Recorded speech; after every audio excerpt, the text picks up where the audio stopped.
Warahmatullahi wabarakatuh. Perkenalkan, saya Eva Fatimah. Saya akan menyampaikan refleksi dan kesimpulan dari modul 1.1 Filosofis Pendidikan Nasional Ki Hajar Dewantara.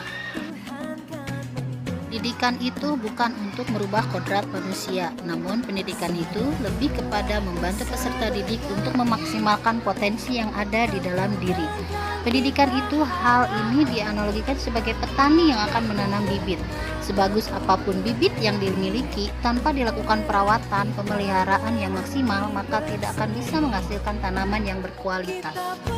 Sebelum mempelajari modul 1.1 ini, saya merasa bahwa saya sudah benar dalam memberikan pelajaran kepada anak didik saya. Setiap saya mengajar, siswa selalu terlihat diam, memperhatikan jika guru sedang menyampaikan materi. Anak-anak mengerjakan tugas dengan tertib dan sesuai dengan arahan guru. Dulu saya berpikir bahwa anak yang tidak mengerjakan tugas adalah anak yang nakal, malas, sehingga anak akan sulit untuk diberikan arahan. Sebelum mempelajari modul ini, saya merasa sudah berhasil melaksanakan pembelajaran sesuai dengan kurikulum. Saya juga menganggap bahwa anak yang sering mengerjakan dan mengumpulkan tugas adalah siswa yang cerdas. Begitu pula sebaliknya, anak yang jarang atau tidak pernah mengumpulkan tugas adalah anak yang malas. Pemikiran saya selama ini ternyata salah dan keliru. Setelah saya mempelajari modul mengenai filosofis Ki Hajar Dewantara tentang pendidikan dan pengajaran, pemikiran saya menjadi berubah. Pendidikan dan pengajaran merupakan usaha persiapan dan persediaan untuk segala kepentingan hidup manusia, baik dalam hidup bermasyarakat maupun hidup berbudaya dalam arti yang seluas-luasnya. Siswa itu seperti biji tumbuhan yang disemai dan ditanam oleh Pak Petani atau tukang kebun di lahan yang telah disediakan. Bagaimana seorang petani harus menumbuhkan biji tumbuhan tersebut menjadi biji yang berkualitas. Setiap anak memiliki kodrat alam dan kodrat zaman. Anak diibaratkan sebagai benih atau biji yang harus kita rawat, kita pelihara untuk siap disemai.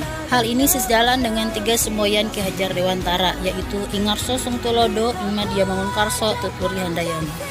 Siswa belajar sesuai dengan keinginan, kemauan anak tanpa ada paksaan berupa aturan-aturan yang mengekang siswa. Inilah sebagai perwujudan merdeka belajar. Merdeka belajar. Pendidik sebagai Tuturi Handayani berperan dalam menuntun, mengasuh, membimbing anak sesuai kodratnya agar merdeka lahir dan batin. Siswa diberikan kebebasan dalam gaya belajar yang mereka senangi. Pemikiran KHD di kelas. Sebelum memulai kelas, terlebih dahulu guru harus melakukan observasi setiap anak untuk melihat sifat dan karakter mereka. Hal ini bertujuan untuk menentukan metode apa yang akan diterapkan atau yang dibutuhkan anak di dalam kelas. Budaya lokal yang ada di lingkungan di mana anak berada harus diintegrasikan dalam pembelajaran. Potensi yang ada pada diri anak berbeda-beda. Karakteristik anak tidak bisa disamakan dengan anak lainnya. Setiap anak memiliki kodrat alam yang sudah ada dalam dirinya. Fasilitasi hobi setiap anak dengan mengadakan kegiatan ekstrakurikuler untuk menemukan bakat dan keistimewaan yang ada dalam diri tiap anak. Demikian pemaparan kesimpulan dan refleksi dari saya. Terima kasih atas perhatiannya. Wassalamualaikum.